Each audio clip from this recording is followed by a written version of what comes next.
Bon, et oh, oh, oh. Ma blague du début, là, j'y ai pas le droit. Qu'est-ce que tu viens de nous faire suer avec ça, en fait? De toute façon, tes blagues, elles sont pas drôles. Alors, vas-y, envoie la sauce. Bon, bah, ok. Alors, aujourd'hui, on va travailler sur les droits d'auteur. D'où ça vient? Qu'est-ce que ça engendre? Qu'est-ce que vous avez le droit? Qu'est-ce que vous n'avez pas le droit? On y va. Let's go. C'est parti.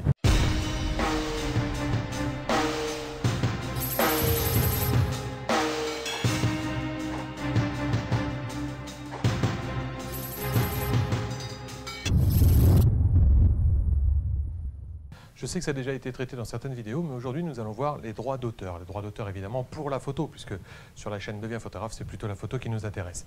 Alors, qu'est-ce que sont les droits d'auteur? Qu'est-ce que ça apporte? Qu'est-ce que vous pouvez faire? Est-ce que vous avez le droit de vous défendre? Comment protéger une œuvre? C'est ce que je vous propose de voir pendant toute cette vidéo. Vas-y, blablabla, blablabla. Vas-y, lance la sauce, avance, avance, parce que sinon, je sens que ça va être ennuyeux.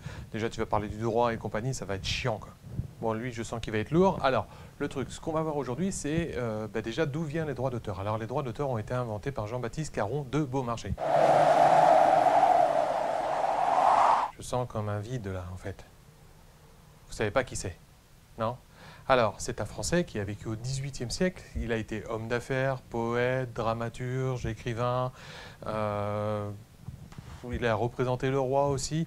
Il est aussi musicien puisqu'il a été professeur de mesdames. Je sens aussi encore un vide. Quand je dis mesdames, vous ne savez pas de qui je parle. Les personnes qu'on appelait mesdames, en fait, étaient tout simplement les filles du roi. Donc, il a été professeur de musique au niveau des filles du roi. C'est lui, en fait, Beaumarchais, qui a inventé les droits d'auteur. Ouais, bon, ça va, tu vas pas nous raconter sa vie non plus. Alors, qui est Beaumarchais? Beaumarchais, comme je vous le disais, c'est un homme d'affaires, mais il n'est pas né très riche, en fait. Il est devenu riche grâce à 2 mariages qui lui ont valu d'ailleurs des procès, puisque sa première femme, qui était plus âgée que lui, de 10 ans, est morte juste 2 ans après le mariage, lui laissant une grosse fortune. Et sa deuxième femme, aussi très riche, et elle, morte juste 1 an après le mariage. Il a été soupçonné des 2 meurtres. Eh, sympa, et c'est de ce mec-là que tu veux nous parler aujourd'hui, donc. Alors, est-ce que vous voyez qui est Beaumarchais maintenant? Non, toujours pas. Vas-y, tu es en train de nous parler d'illustres inconnus, et puis tu voudrais que tout le monde connaisse. C'est n'importe quoi. Et si jamais je vous parle du Barbier de Séville, du mariage de Figaro, ça vous parle déjà beaucoup plus? Ben oui, c'est lui l'auteur, en fait. C'est Beaumarchais. Il a été dramaturge, comme je vous le disais. Il a sorti en fait le Barbier de Séville en 1775 et en 1777, autour d'un dîner où il avait réuni à peu près une trentaine d'auteurs, il a décidé de créer la première association d'auteurs pour défendre les droits d'auteur. Oui, la Société des auteurs dramatiques. Ah, ça y est, il y a le neuneu qui se réveille. Alors, effectivement, il faut replacer les choses dans leur contexte. Il faut savoir qu'à cette époque-là, en fait, les comédiens avaient un monopole qui obligeait les acteurs à présenter leurs pièces aux comédiens pour qu'ils puissent les jouer. Les auteurs, eux, étaient en fait rémunérés par la Comédie Française, mais très très peu rémunérés. Le Barbier de Séville, en fait, commençait à connaître une grande notoriété, et malgré ça, au bout de 2 ans, eh bien, en fait, Beaumarchais estimait qu'il n'avait pas suffisamment de revenus, et c'est vrai, très peu de revenus lui revenaient. Revenus lui revenaient, donc c'est sûr que toi, tu n'aurais certainement pas été accepté dans l'association des auteurs dramatiques, hein, avec des textes pareils. Il avait très peu de revenus, en retour, ça te va mieux ? C'est-à-dire que les comédiens jouaient sa pièce, avaient effectivement, eux, des ressources, puisque du coup, les gens, comme pour aujourd'hui, pour aller au théâtre, payaient leur place, les comédiens en profitaient, mais par contre, l'auteur, lui, avait très très peu de revenus pour sa pièce qui devenait de plus en plus célèbre. Du coup, Beaumarchais a voulu créer, en fait, cette association à ce moment-là. Donc d'accord, alors ce que tu es en train de me dire, c'est qu'en fait, les droits d'auteur n'ont jamais été inventés pour punir les méchants adolescents qui vont couler la société en téléchargeant toutes les œuvres sans payer quoi que ce soit. Ouais, surtout si tu veux que les ordinateurs, au XVIIIe siècle, il n'y en avait pas tant que ça, quoi, hein.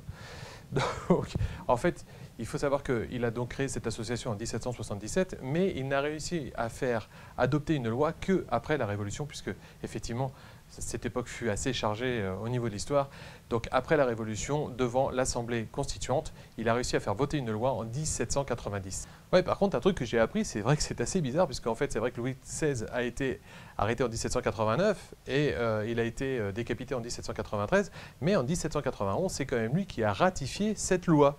Effectivement, surtout qu'il faut replacer les choses dans son contexte, il faut savoir qu'à cette époque-là, de toute façon, rien ne pouvait sortir, aussi bien les livres, les pièces et compagnie, sans l'accord du roi qui éditait en fait des lettres patentes, c'est comme ça que ça s'appelait, pour donner son accord pour que telle pièce puisse être jouée ou ne puisse pas être jouée, pour que tel livre puisse être gardé ou ne pas être gardé. Oui, en plus, c'est assez hypocrite de la part de Beaumarchais parce qu'il faut savoir qu'il a été envoyé sous l'ordre de Louis XV, il a été envoyé en Angleterre pour faire taire en fait un écrivain qui avait osé écrire contre la préférée du roi qui était...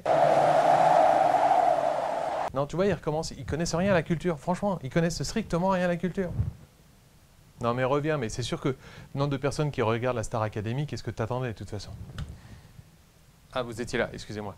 Non, en fait, effectivement, il a été envoyé en Angleterre pour défendre les droits, en fait, on va dire l'honneur de la comtesse du Barry, qui était la préférée de Louis XV, effectivement, à cette époque-là.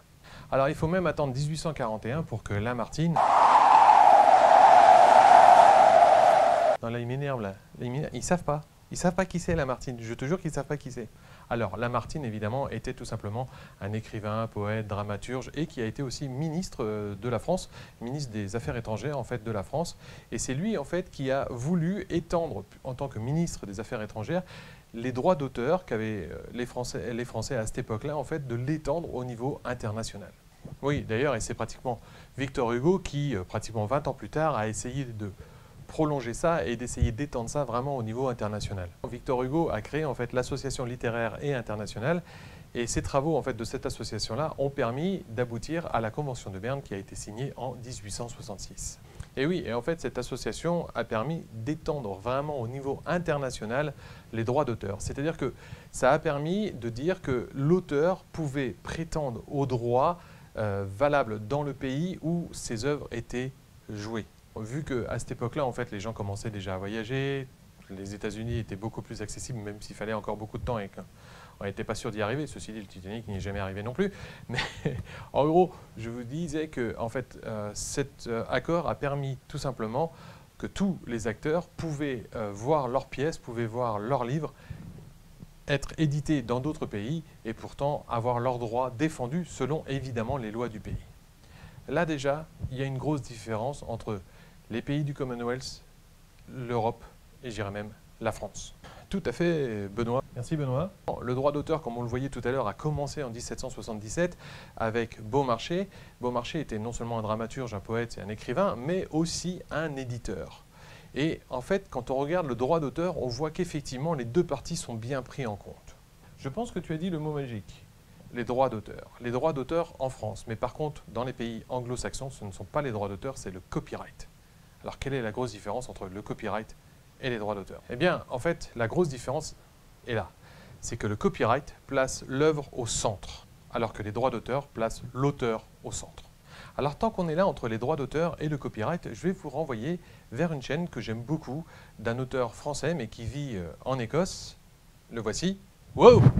Tom Migaud de Tom Migaud Photographie a abordé un sujet en fait qui est assez intéressant cette semaine sur justement le droit d'auteur. T'es gentil là, mais j'ai failli me la prendre dans la tronche là quand même, ton truc. Eh ben c'est pas grave, ça affûte tes réflexes.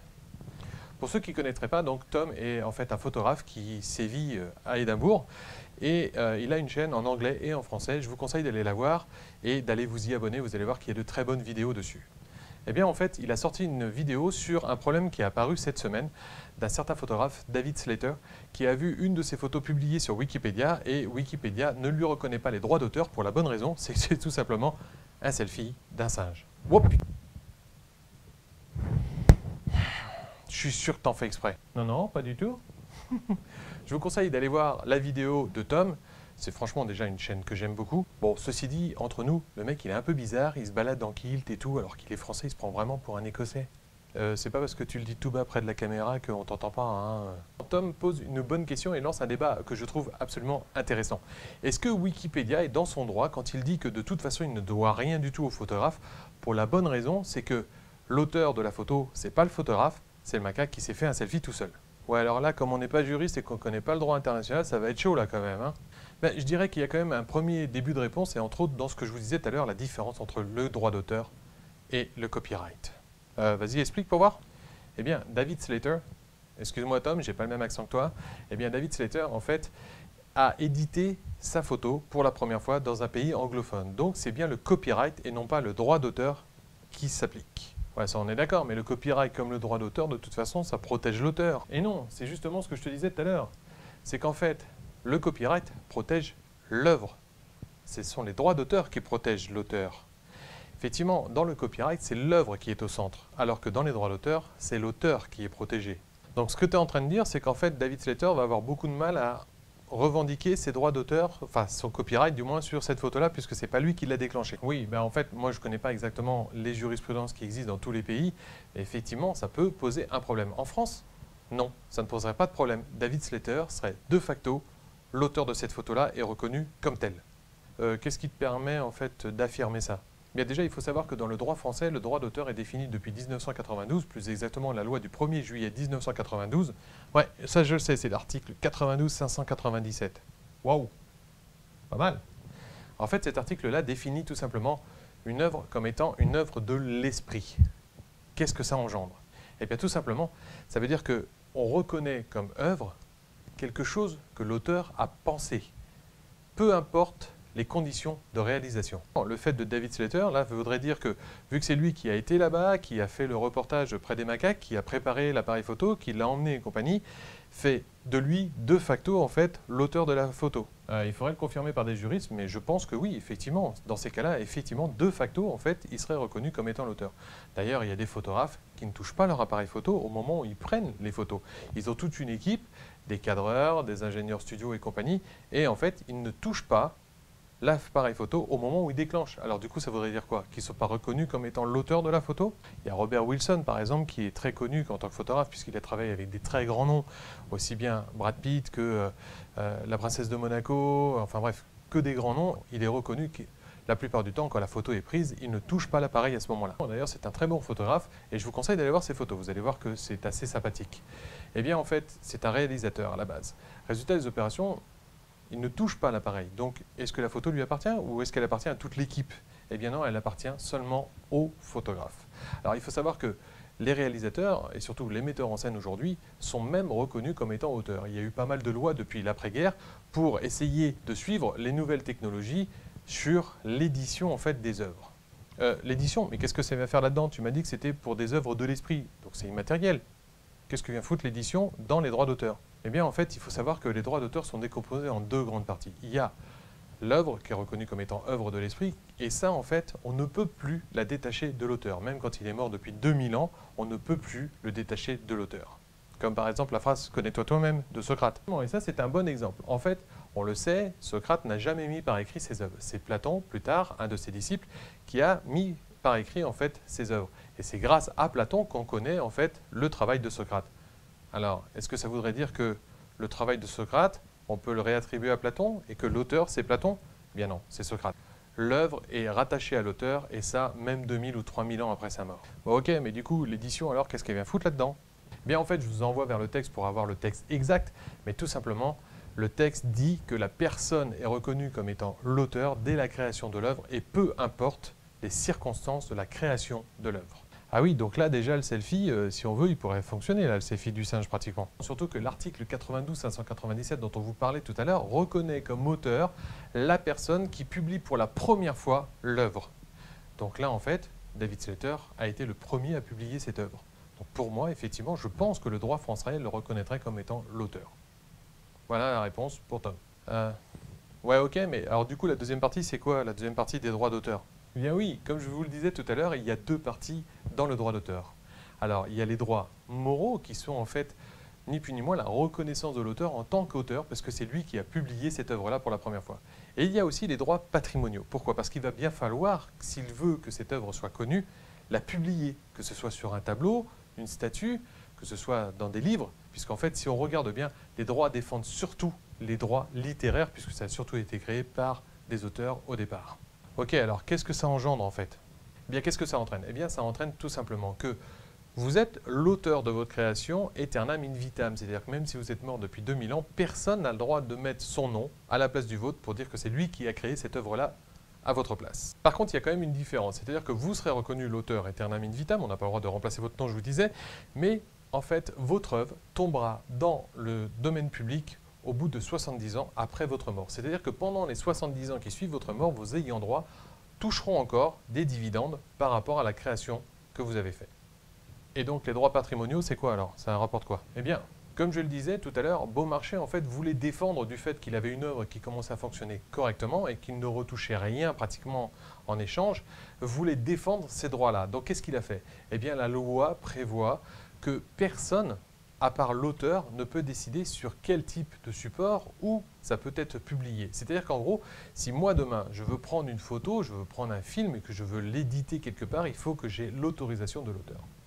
Qu'est-ce que ça va engendrer au niveau de la photo? Ouais, parce que tu es gentil, depuis tout à l'heure, tu parles d'écrivains, de philosophes et tout, mais là, ta chaîne, c'est surtout pour les photographes, non? Ben, pour les photos, il y a deux choses. Il y a la protection de votre œuvre à vous, et il y a aussi ce que vous pouvez ou ne pouvez pas prendre en photo. Ah ouais, j'ai entendu ça. Par exemple, la tour Eiffel, on peut la prendre de jour, mais pas de nuit. Pourquoi? Eh bien, il faut savoir que Eiffel, de son vivant, a fait tomber dans le domaine public l'image de la tour Eiffel. Même si vous ne voulez pas le dire, je pense que le but non avoué, c'était qu'on n'abatte pas sa tour Eiffel au bout des 50 ans de bail qu'il avait. Je vous disais tout à l'heure que Eiffel, de son vivant, a fait tomber dans le domaine public l'image de la tour Eiffel. Ça engendre le fait que vous pouvez prendre la tour Eiffel en pleine journée et même la publier, faire un livre dessus si vous le voulez, ça ne posera aucun problème, personne ne pourra rien vous dire. Ouais, mais alors du coup, pourquoi pas de nuit?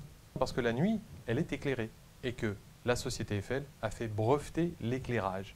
Donc en gros, il vous faudrait l'accord de l'ingénieur qui a créé l'éclairage pour pouvoir publier cette photo si vous prenez la tour Eiffel de nuit. Ouais, mais là c'est vache parce que du coup, ça va à l'encontre même de l'esprit du créateur. Hey, est-ce que tu crois pas si bien dire, tête vide?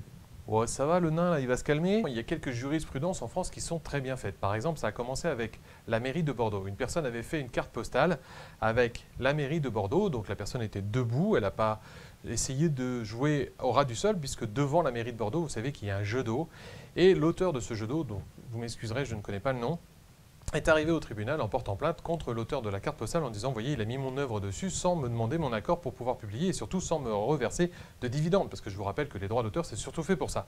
Le tribunal a répondu que la personne avait le droit de prendre la mairie en photo et que si l'autre avait placé son jeu d'eau devant, le photographe, il n'y peut rien. Donc à partir de là, les droits d'auteur pour le jeu d'eau, si effectivement il ne s'amuse pas avec. Je veux dire que si le photographe s'était mis au ras du sol pour bien voir le jeu d'eau devant la mairie, là oui. Mais là non, la carte postale était en plein centre de la mairie, prise à hauteur d'homme. Le photographe ne pouvait pas faire autrement. Ah ouais, donc c'est quand même vachement encadré quand même le droit d'auteur. Oui, heureusement, parce qu'il y a eu un courant, par exemple, début du XXe siècle, qui était complètement ridicule. C'est-à-dire que pour eux, créer une œuvre, c'était quoi? Je reprenais la photo de personne, et en bas, la signature, je changeais et je mettais la mienne. Et voilà, j'avais créé une œuvre. Et là, on voit que c'est complètement ridicule. Ça s'appelle du vol, ça s'appelle pas de la création. Alors du coup, ça veut dire quoi? Ça veut dire que déjà, de facto, du moment où vous créez quelque chose, vous n'avez pas besoin de mettre un copyright, vous n'avez pas besoin de déclarer ou de sceller votre photo quelque part. Du moment où vous pouvez prouver que c'est vous qui avez l'original, par exemple l'euro, eh bien, vous serez toujours reconnu comme étant l'auteur. Il n'y a absolument rien à faire, vous n'avez pas à déclarer quoi que ce soit ou à payer quoi que ce soit pour qu'on reconnaisse que votre photo soit votre photo. Pourquoi alors les auteurs des chansons sont obligés de déclarer leur œuvre et de la protéger? Justement, parce qu'un photographe peut très bien publier l'original, l'euro, il n'y a que lui qui l'a, celui-ci. Avant, il avait le négatif, il n'y a que lui qui l'a. Mais une chanson, qui l'a chantée en premier? C'est pas forcément évident. Donc effectivement, il y a besoin d'un peu plus. Mais pour une photo, ça ne sert à rien. Du moment où vous avez l'original, eh bien, tout simplement, vous pouvez prouver.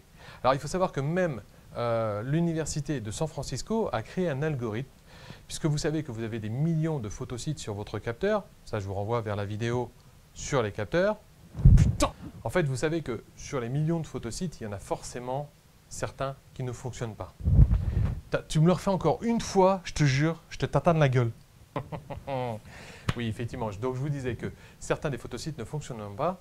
Si on inverse l'algorithme, c'est-à-dire qu'au lieu d'afficher la photo, on n'affiche que les points qui ne fonctionnent pas, vous aurez une pièce d'identité qui correspond exactement au capteur de votre appareil. Même pas de la marque, juste de votre appareil.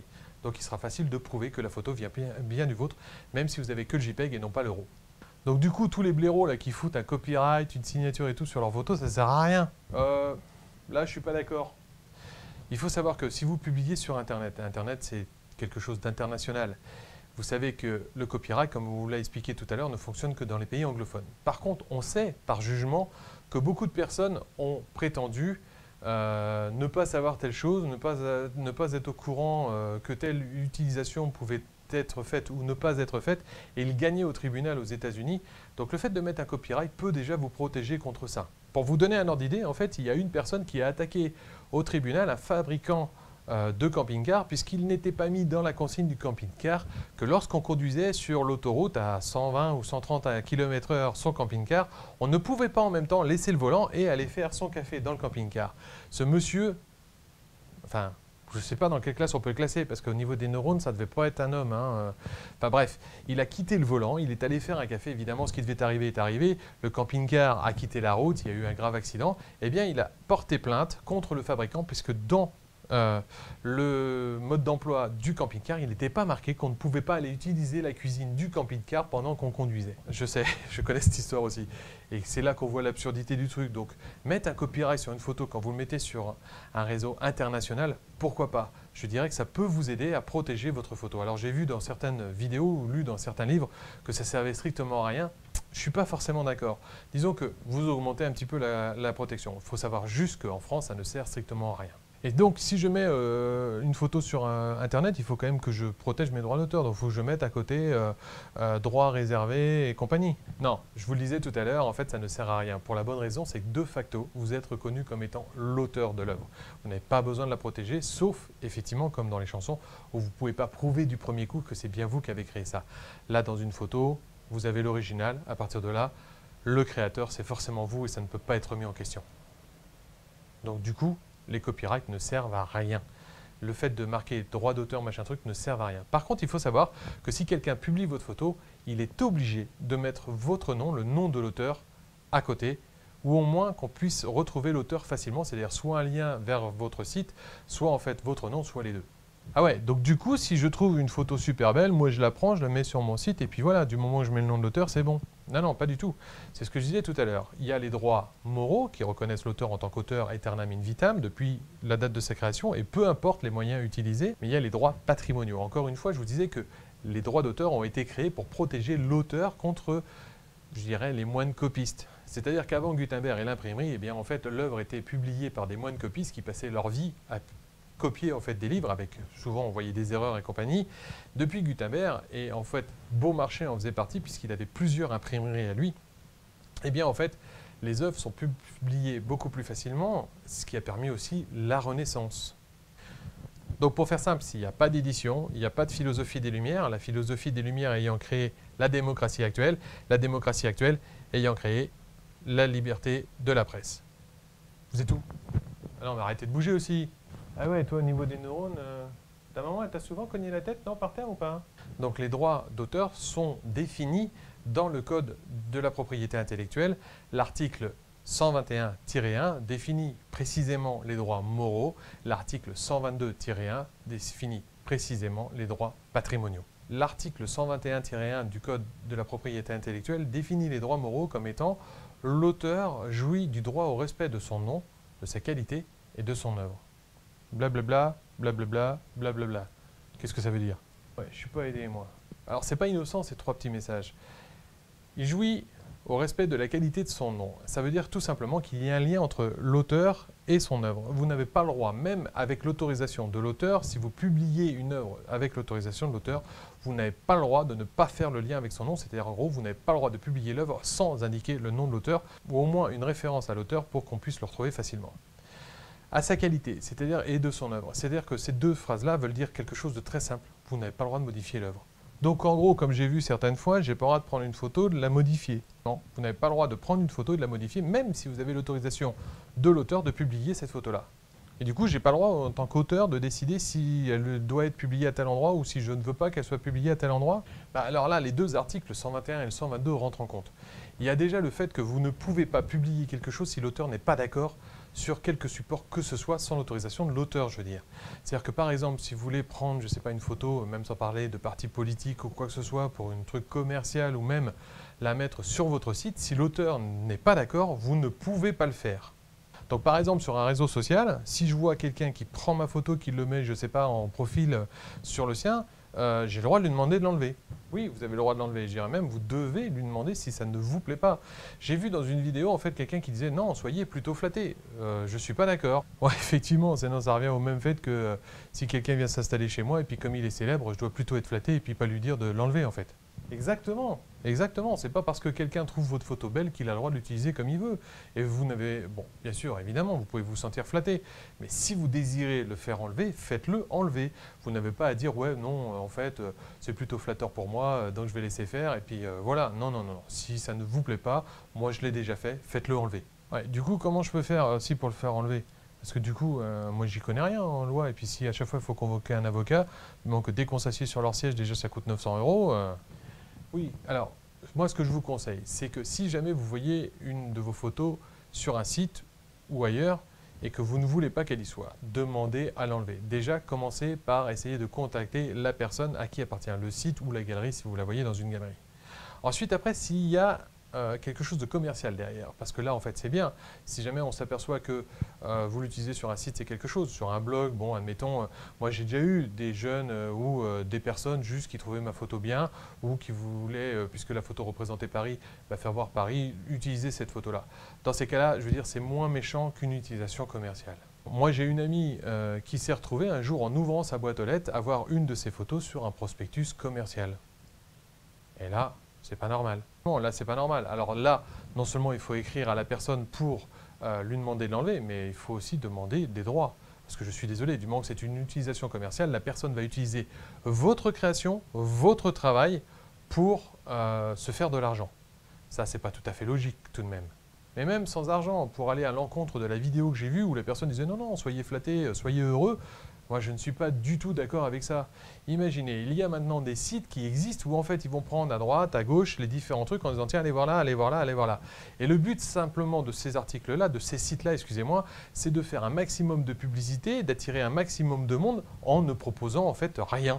Puisque la seule chose qu'ils font, c'est juste ni plus ni moins un annuaire des différents articles qu'ils ont vus à droite, à gauche. Je dirais même, moi, si vous voulez, en tant qu'informaticien ou ancien informaticien, je peux vous l'automatiser. C'est-à-dire que vous n'avez même plus à vous connecter sur votre blog et il sera rempli automatiquement selon les articles de différents sites à droite, à gauche. Et ça, c'est pas normal. C'est-à-dire qu'en gros, même pour écrire un article, c'est protégé évidemment par le droit d'auteur, aussi le texte, aussi bien que les images, que les films et compagnie. Et donc, si quelqu'un vit de ça, je ne trouve pas ça logique. Alors là, c'est un petit peu plus compliqué parce que ces sites profitent de quelque chose, ce sont les exceptions au droit d'auteur. Et c'est ce qu'on va attaquer tout de suite. Ah, parce qu'il y a des exceptions au droit d'auteur donc. Oui, il y a des exceptions au droit d'auteur. Et là encore, la France se distingue de beaucoup d'autres pays. Dans les pays anglophones, tels qu'aux États-Unis par exemple, ils ont ce qu'ils appellent le fair use. Tu veux dire le fair use? Là, il y a déjà une chaîne en fait qui utilise déjà suffisamment d'accent anglais, même quand c'est en français. Donc non, non, on va pas le faire. Je vois pas qui tu veux dire. Non, on va pas insister. Hein. Alors, le fair use, c'est quoi? Eh bien, au lieu d'avoir des tas d'exceptions comme nous on a, le fair use, c'est quelque chose qui reconnaît tout simplement que vous avez le droit d'utiliser une œuvre selon évidemment certains principes. Ouais, je sais. Donc déjà, c'est un usage équitable. Une utilisation à but louable, pas de plagiat. Oui, et puis il faut aussi avoir une utilisation d'une proportion correcte et non essentielle de l'œuvre. Et en fait, il ne faut pas que votre utilisation empiètre sur le business de l'auteur. Oui, exactement. Donc qu'est-ce que ça fait? Eh bien, tout simplement, ça ouvre la possibilité à des critiques, à des parodies, ce genre de choses, sans aucun problème. Et en France, ce n'est pas tout à fait la même chose. Parce qu'en France, malgré ce qu'on en dit, on boycotte à mort cette possibilité-là. Et pourtant, je pensais qu'on était le pays des droits de l'homme. Ouais, ça, c'est ce qu'on dit. Mais c'est toujours pareil. C'est toujours plus facile à l'exportation que chez soi. Donc, vas-y, alors, les exceptions françaises, c'est quoi? Eh bien, en fait, vous avez le droit aux citations. Et encore, faites attention, là, vous n'avez pas le droit de faire tout ce que vous voulez. Par exemple, la loi a toujours du retard par rapport au support actuel. Mais là, ils ont pris vachement de retard quand même. Ouais, par exemple, si je dis tout ce que je sais, c'est que je ne sais rien, là, j'ai pas le droit de le dire. Ouais, enfin là, non, c'est un mauvais exemple. Pourquoi? Parce que c'était un dicton de Socrate. Donc ça fait bien longtemps que c'est tombé dans le domaine public. Je vous disais, jusqu'à 70 ans après la mort de l'auteur, en fait, c'est protégé par le droit d'auteur. Mais après, effectivement, ça tombe dans le domaine public, donc vous pouvez la citer, la faire en vidéo. Mais admettons que vous preniez une phrase d'un auteur qui est encore vivant ou qui est mort depuis moins de 70 ans. Eh bien, c'est idiot, mais c'est comme ça.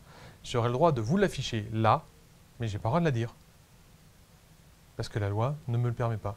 Je comprends pas. Pourquoi tu pourrais la montrer mais pas la dire? Ça, en fait, en France, on est assez commun du truc. C'est-à-dire que, par exemple, vous avez déjà vu ça à la télé, où on a le droit de vous montrer un produit, mais on n'a pas le droit de dire qu'on le tient, et puis surtout, on n'a pas le droit de dire la marque, mais on a le droit de vous la faire voir. Ouais, ça c'est vrai que c'est un peu débile quand même. On a le droit de citation et on a le droit de remix. Alors faites attention dans les citations, si vous reprenez la moitié du bouquin, ça ne le fera pas. Même un paragraphe, ça ne le fera pas. Mais par contre, vous avez le droit de citer un auteur tout de même et vous avez le droit de remix. Par exemple, on le voit très bien dans les chansons, vous avez le droit de reprendre une chanson d'un auteur et de la modifier et de la faire à votre sauce. Par contre, ça n'enlève rien que vous devrez lui verser ses droits d'auteur. On a le droit aussi à la représentation dans le cercle familial. Par exemple, vous savez très bien, si je loue un DVD, c'est marqué en gros 10 fois avant de lancer le truc que vous n'avez pas le droit de le louer. Mais par contre, vous avez tout à fait le droit de le regarder avec votre sœur à côté de vous, du moment où vous ne la faites pas payer. On a le droit aussi à la copie privée. Alors ça, c'est un gros débat parce que beaucoup ne savent plus si c'est possible ou pas. Oui, vous avez le droit à la copie privée. Et même depuis notre cher ami Sarkozy, nous avons la chance en France, puisque nous sommes le seul pays européen, d'avoir une taxe supplémentaire sur tout ce qui est possible de copier de façon numérique, les DVD, les Blu-ray, les clés USB et compagnie. Nous avons une taxe supplémentaire, tout simplement parce qu'en France, nous sommes des gros pirates. Alors exprès, pour le droit à la copie privée, eh bien, comme on ne veut pas que vous en fassiez plus, on vous a rajouté une taxe supplémentaire. Juste un truc, vu que par exemple l'Allemagne est dans l'espace Schengen, je ne peux pas aller acheter chez eux et puis sans avoir de taxe douanière. Si, justement. C'est là que tu vois le ridicule de cette taxe. Ouais, donc en gros, pour ne pas payer cette taxe, je l'achète dans l'espace Schengen, mais pas en France. Oui, ça c'est sûr. Nos politiques sont super doués pour défendre notre industrie. Ils rajoutent 15-20% de supplémentaires, si bien que nous, on va aller l'acheter ailleurs. Et ouais. Il y a aussi une autre exception qui est le droit à l'information. Par exemple, vous perdez votre droit à l'image, on n'en a pas encore parlé puisqu'on n'a parlé que du droit d'auteur, mais vous perdez votre droit à l'image par rapport au droit à l'information. Et oui, donc si jamais vous dites à votre patron que vous ne pouvez pas être là le 1er mai parce que vous serez sans doute malade dans 2 ans, et qu'il vous voit justement 2 années plus tard en une des journaux parce que vous avez été plutôt à la manif du 1er mai plutôt que d'aller travailler, bien là, vous ne pouvez rien y faire. Et ça s'applique aussi donc à la photo, à l'édition, à tout ce que vous voulez au niveau des œuvres. Il y a une autre exception aussi qui est très bien, c'est le droit handicap. C'est-à-dire que vous avez le droit de retranscrire en fait des sous-titres sous les films, par exemple, sans avoir besoin de demander à l'auteur si c'est possible, ou tout simplement de transcrire un livre en braille sans avoir à demander à l'auteur s'il est d'accord. Il y a aussi l'exception pédagogique, c'est-à-dire qu'un prof a tout à fait le droit de donner un extrait d'un livre pour que vous l'étudiez. Par contre, effectivement, c'est juste un extrait, il n'a pas le droit de publier la totalité du livre et de donner des exemplaires du livre à ses élèves. C'est juste un extrait. Alors faites attention, c'est juste un extrait littéraire en plus, c'est-à-dire que vous n'avez pas le droit de faire la même chose, alors que ce serait tout à fait possible puisque maintenant on commence à avoir des supports numériques qui apparaissent dans les écoles. Vous n'avez pas le droit par exemple de recopier un extrait de film pour que vos élèves l'étudient, juste littéraire. Je vous l'ai dit, les politiques mettent toujours 50 ans à arriver à notre niveau. Il y a aussi l'exception de courtes citations, comme je vous le disais tout à l'heure, c'est-à-dire que j'ai le droit de citer certaines parties d'un livre ou d'autres choses sans problème et sans avoir à demander à l'auteur s'il est d'accord. Alors, on est bien d'accord que c'est juste un extrait. L'autre problème, par contre, c'est que c'est toujours pareil, c'est seulement littéraire. C'est-à-dire si vous faites la même chose avec un livre, avec une musique, et bien là, par contre, vous allez avoir des problèmes avec les grosses majors. Tu voudrais dire que ce seraient les majors qui éditeraient les lois françaises ? N'importe quoi, comme si Adopi avait été voté suite à un rapport du directeur de la FNAC. N'importe quoi. Il n'était plus directeur de la FNAC à cette époque-là, mais oui, c'est le cas. Ah bon ? Oh. Alors, une autre exception qui me plaît beaucoup, parce qu'elle est très permissive, c'est le droit à la parodie, au satire et à la caricature. C'est-à-dire que, par exemple, je n'ai pas le droit de reprendre un extrait, je ne sais pas, d'Indiana Jones, si jamais je veux parler du film Indiana Jones, mais j'ai le droit de me déguiser en Indiana Jones et refaire la séance. Exactement. C'est pas ridicule, ça, quand même. Et là, on en vient toujours aux mêmes choses.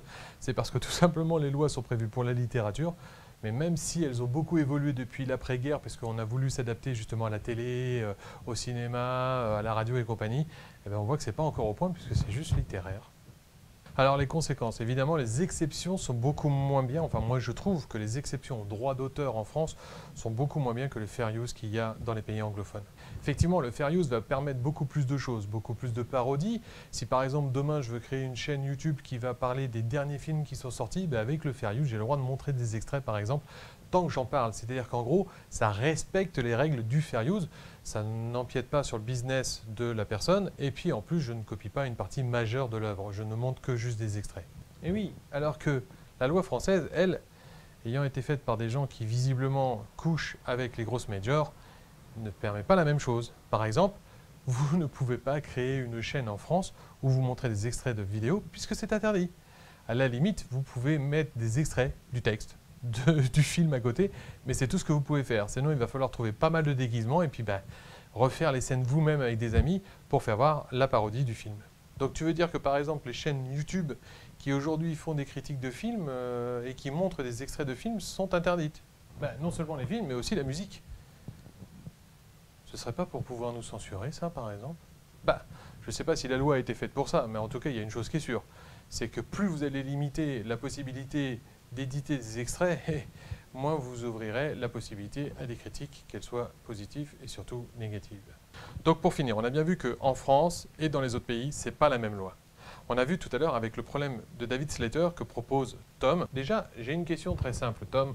À ton avis, du fait que, par exemple, si on prend des photographes tels que ceux qui travaillent pour le National Geographic, qui utilisent des pièges à images, comme on appelle ça, c'est-à-dire qu'en gros, c'est une boîte dans laquelle je mets mon appareil photo, devant, il y a une cellule infrarouge, et quand l'animal traverse cette cellule infrarouge, eh bien, l'appareil se déclenche. À qui sont les droits d'auteur, vu qu'il n'y a personne au niveau de l'appareil au moment où ça se déclenche?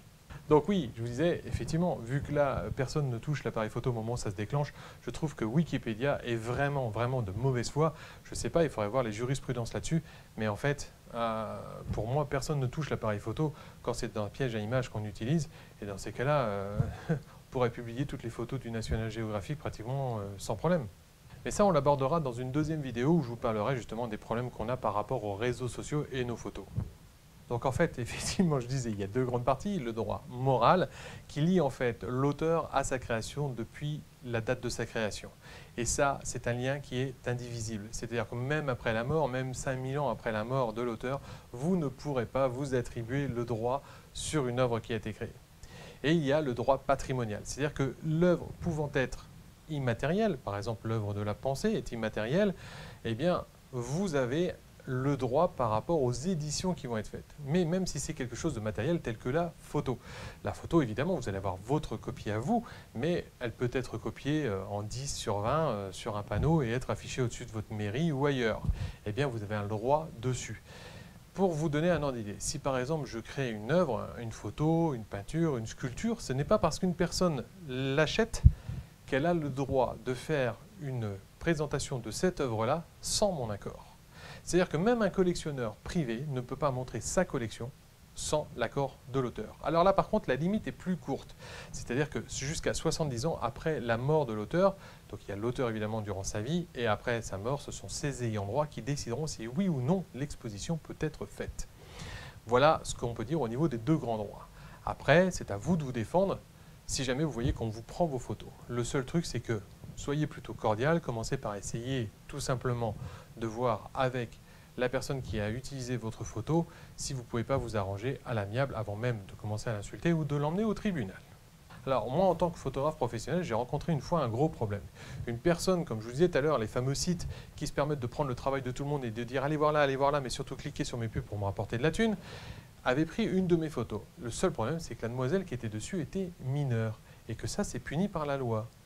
Et oui, et ça c'est un bon exemple, parce qu'en fait là on attaque quelque chose d'assez précis, c'est-à-dire que quand vous allez prendre une mineure pour pouvoir publier la photo, et là on attaque directement le droit à l'image, eh bien en fait il faut que vous ayez l'accord écrit des tuteurs légaux de cette mineure. Sinon, tout simplement, ça s'appelle de la prostitution mineure. On ne rigole pas avec ça. Et donc, mon problème, moi, que j'avais par rapport à cet auteur de ce site qui avait pris ma photo, c'est que j'étais dans l'obligation de réagir. C'est-à-dire que si les parents de cette jeune demoiselle mineure se retournaient contre moi, il fallait que je puisse prouver que j'avais tout fait ce qu'il fallait pour que cette photo n'apparaisse pas sur ce site et que déjà en plus je n'étais pas à l'origine de cette demande. Donc faites attention à ça. Alors, il y a un outil sur Google Images, vous allez sur Google Images, vous allez voir que dans le champ de recherche, il y a un petit appareil photo.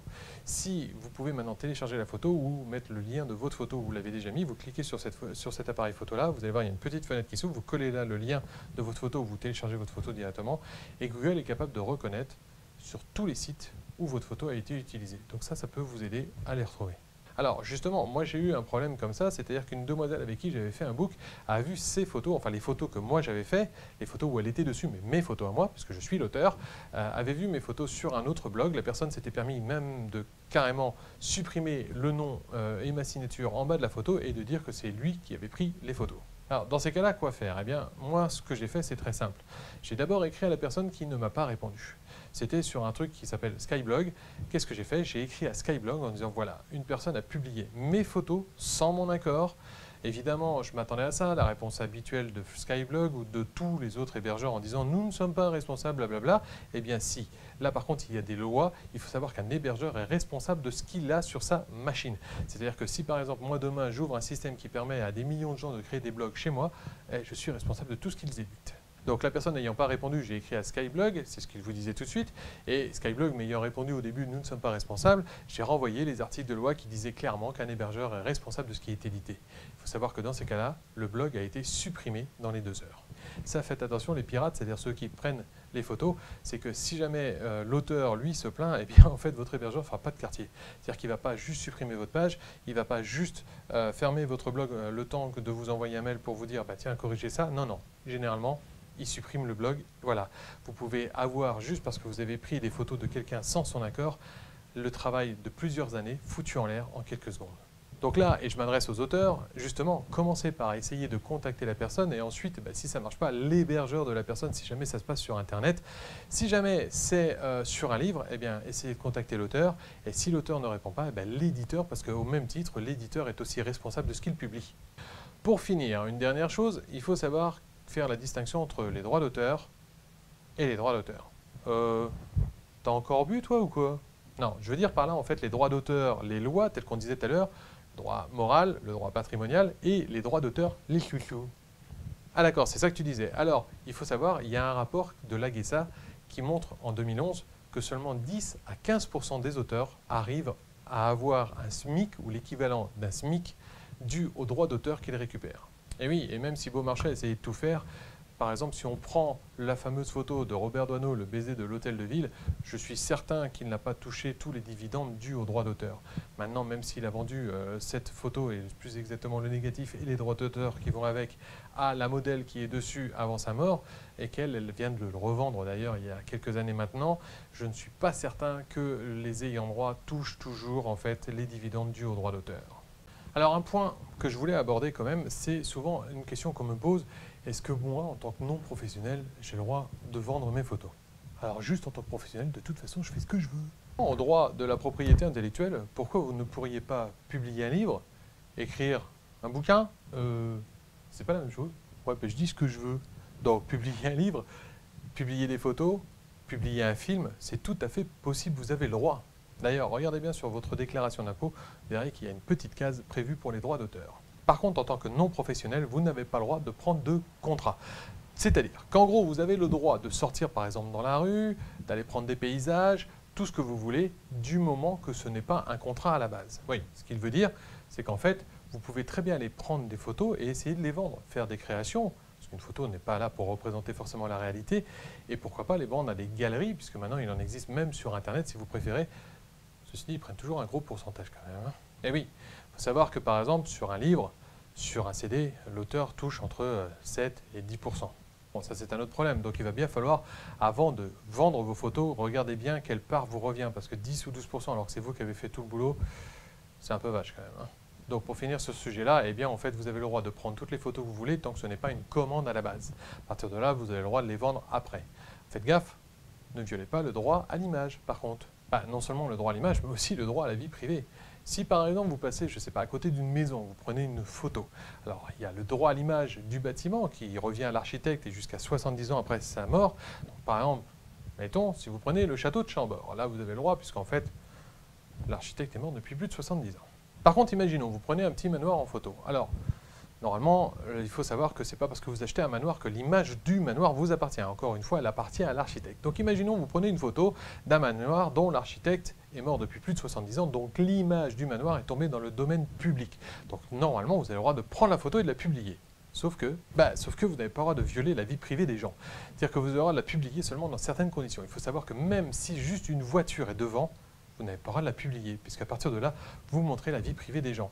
Alors encore moins si on les voit autour de la maison ou même dans la maison. Et vous n'avez pas le droit non plus de faire voir ce qu'il y a dans la maison. Il y a eu un cas très spécial comme ça, où une personne prenant d'un hélicoptère en fait un manoir avec tout le champ autour, ça peut faire une très belle photo, la personne du manoir a porté plainte, et par contre elle a été déboutée. Vu de l'hélicoptère, on voyait que le dessus du manoir, il n'y avait pas de voiture autour, ou d'autres choses, évidemment, vous pouvez modifier, vous pouvez gommer. Par exemple, si vous voyez une Berkeley juste devant, vous mettez un bosquet à la place. c'est aussi beau, et puis de toute façon, au moins, dans ces cas-là, vous ne violez pas la vie privée des gens. Donc, c'est pas parce que vous voyez votre propriété ou quelque chose que vous pensez vous appartenir que vous pouvez porter plainte à côté. Par exemple, les produits manufacturés que vous achetez, l'image ne vous appartient pas du tout. Et oui, une fois j'étais à Montmartre et je me suis fait engueuler parce que j'osais prendre le reflet de Montmartre dans le réservoir d'une moto qui était d'ailleurs mal garée. Alors, tant que je ne touche pas la moto, évidemment, si je touchais la moto, je peux comprendre que la personne gueule.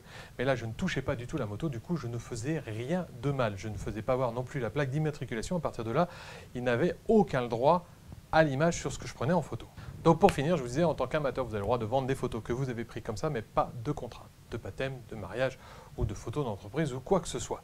Mais je vous disais, rien ne vous empêche d'aller prendre des photos, de faire de la photo artistique si vous préférez et de les vendre. Par contre, faites attention, il y a quand même des limites. À partir d'une certaine limite, vous serez obligé de vous déclarer professionnel. Enfin, ceci dit, il me semble, c'est à vérifier que la limite se tourne autour de 32 000 €, donc ça va quand même. Et c'est là qu'on voit l'utilité de défendre vos photos sur un blog ou sur autre chose si vous n'avez pas donné l'autorisation de les publier. C'est pas parce que vous les mettez par exemple sur Internet, admettons que je les mette sur mon site pour pouvoir les vendre. C'est pas pour autant que je veux qu'elles finissent partout. Au sens contraire, je veux qu'elles restent que sur mon blog pour pouvoir les vendre. Et ça, c'est mon droit. Oui, au même titre que vous pouvez vendre un livre sur Amazon, au même titre que je peux vendre des cours photos si j'en ai envie, directement en ligne, eh bien, c'est normal. C'est moi qui l'ai créé, j'en fais ce que je veux. C'est moi l'auteur. J'ai les droits moraux et patrimoniaux. Donc le droit sur ma création et sur sa diffusion. Et tac. Donc voilà la vidéo qui disait non en fait, laissez faire, soyez flattés, je ne suis pas d'accord. C'est pas parce que Mussolini ou Hitler viennent s'installer chez moi que c'est des célébrités que je devrais me sentir flatté. Voilà, je ne sais pas si c'est un bon exemple quand même. Ouais, bah, je dis ce que je veux. Donc voilà, vous avez le droit donc de prendre des photos, de les vendre après, mais pas de contrat si vous n'êtes pas déclaré en tant que professionnel. Alors si vous voulez un numéro de SIRET, vous pouvez vous déclarer en tant que photographe auteur. Et dans ces cas, c'est très simple, vous allez simplement aux impôts et vous faites déclarer. Vous aurez un numéro de SIRET. Pourquoi? Tout simplement, si vous faites des photos artistiques, rien ne vous empêche de les vendre, je ne sais pas, à des cabinets de docteurs, avocats et compagnie. Et dans ces cas-là, souvent, ils aimeraient que vous ayez un numéro de SIRET. Pourquoi? Parce que si vous avez un numéro de SIRET, vous pouvez éditer une facture. Et eux, ils en ont besoin pour leurs frais. Surtout que s'ils achètent une œuvre, c'est déductible en partie des impôts. Et oui, il y a toujours eu des mécènes, autant en profiter. Bah oui, ça fait du bien à tout le monde. Eux, ils ont une œuvre, vous avez les droits sur votre œuvre, ça vous fait connaître aussi, et puis vous gagnez un peu d'argent de votre création. Dernière chose par rapport au droit à l'image, alors il faut savoir que vous, moi, n'importe qui a le droit à l'image, c'est-à-dire que comme je vous le disais tout à l'heure, c'est pas parce que vous sortez dans la rue qu'on a le droit de vous prendre en photo, et encore moins de publier la photo surtout, sauf dans certaines conditions. Eh bien, en fait, par rapport au droit à l'image, on retrouve un tout petit peu les mêmes exceptions que ce qu'on peut avoir au niveau du droit d'auteur. Le droit à l'information, c'est par exemple, je ne sais pas, un immeuble s'écroule derrière vous, vous êtes juste devant au moment où on prend la photo, vous ne pouvez pas y faire grand-chose. Le droit à l'information, le droit à la création aussi, je vous disais tout à l'heure, il y a plusieurs droits, mais dans ces cas, je referai une vidéo directement sur les droits à l'image. Mais il y a une classe de gens qui ne peuvent pas demander un droit à l'image, et ça, c'est dommage pour eux. Est-ce que j'ai le droit de prendre la police en photo ? Eh bien oui.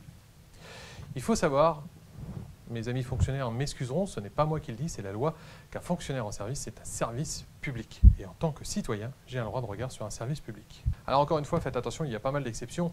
Par exemple, les gens tels que le GIGN et compagnie qui sont habituellement cagoulés, et c'est normal pour protéger leur famille, c'est tout à fait logique, on peut le comprendre. Vous n'avez pas le droit de les prendre au moment où ils enlèvent leur cagoule, si jamais ils le font. Mais généralement, ils ne le font pas, vous inquiétez pas. Ceci dit, faites attention quand même, parce que ça, vous n'avez pas le droit. Idem, un policier qui rentre chez lui, il n'est plus en service. À partir de là, vous n'avez plus le droit de le prendre non plus en photo. Donc faites attention à ça.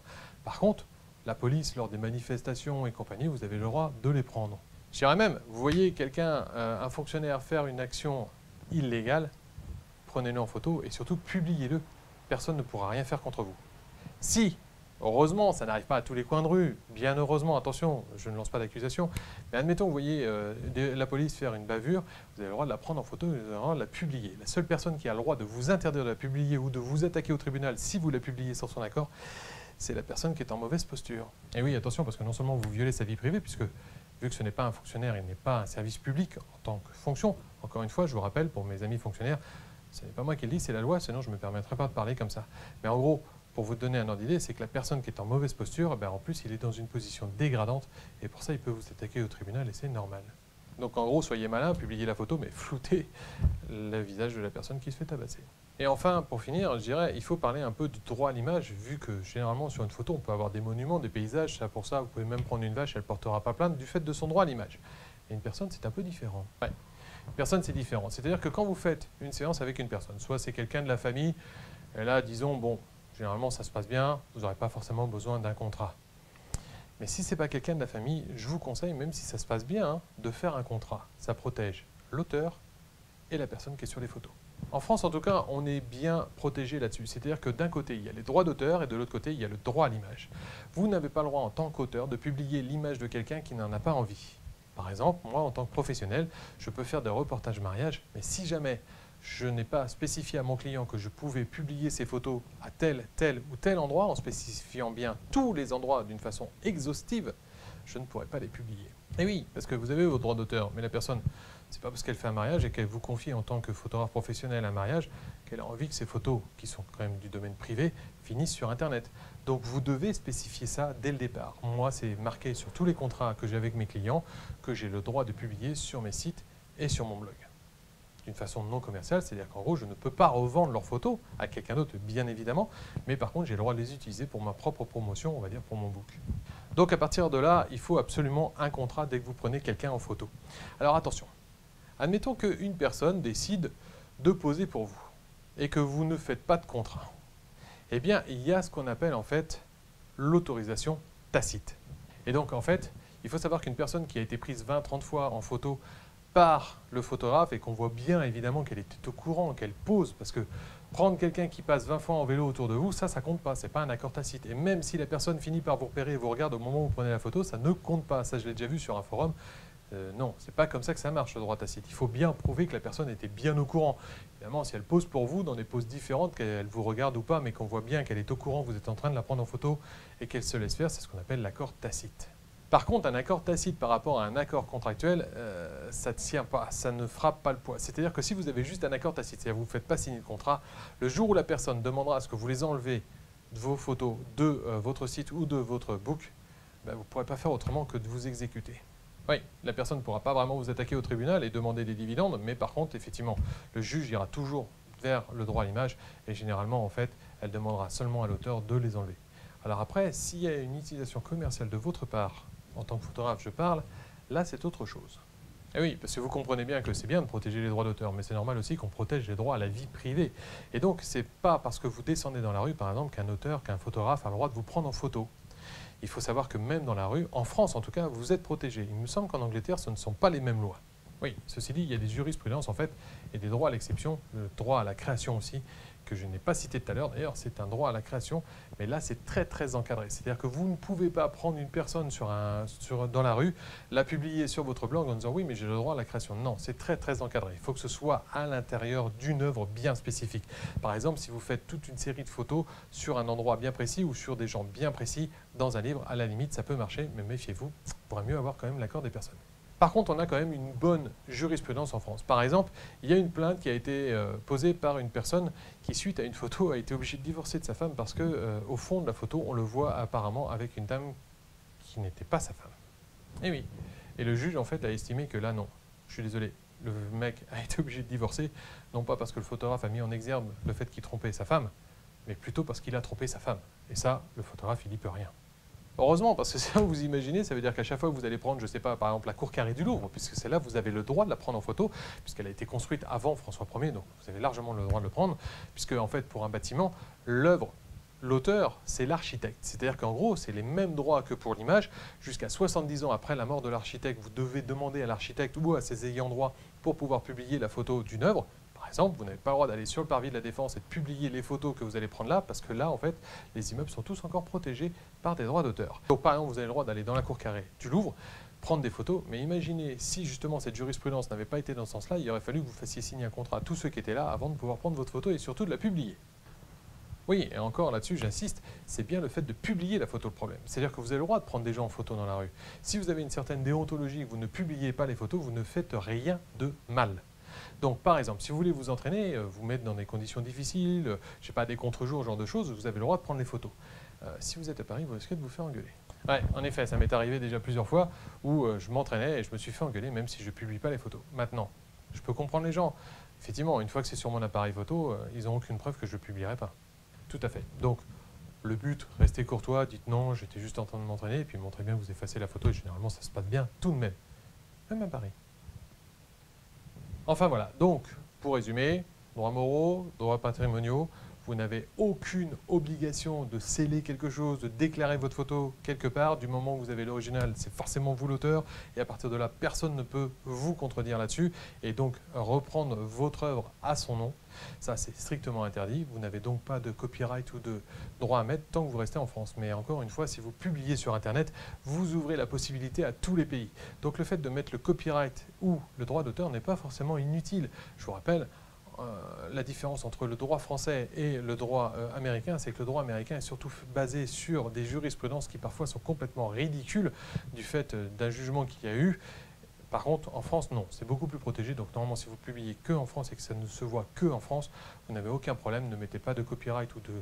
Surtout pas, s'il vous plaît, les grosses signatures qui prennent la moitié de la photo, parce que ça, à part énerver ceux qui voudraient voir vos photos, ça ne servira pas à grand-chose d'autre. Oui, le signe copyright, effectivement, ne sert à rien, si ce n'est que si vous publiez sur Internet, vous publiez dans le monde entier. Et là, effectivement, le fait de mettre le copyright peut permettre quand même, au cas où, on ne sait jamais, de protéger votre photo. Donc c'est pas forcément ridicule, mais c'est pas forcément utile. Donc voilà, alors j'éditerai une deuxième vidéo sur le problème d'Internet et des réseaux sociaux et compagnie. Et vous verrez en fait qu'il est tout à fait possible de publier, de se protéger, mais c'est un peu plus compliqué du moment où vous ouvrez la possibilité au monde entier de recopier vos photos. Ça va être plus dur de les limiter. Ouais, enfin moi ce que je retiens, c'est surtout que le pays des droits de l'homme, comme d'habitude, s'octroie beaucoup de censure par rapport aux autres pays. Ouais, de là à dire que nos politiques couchent avec les majors, on verra ça lors de la prochaine vidéo.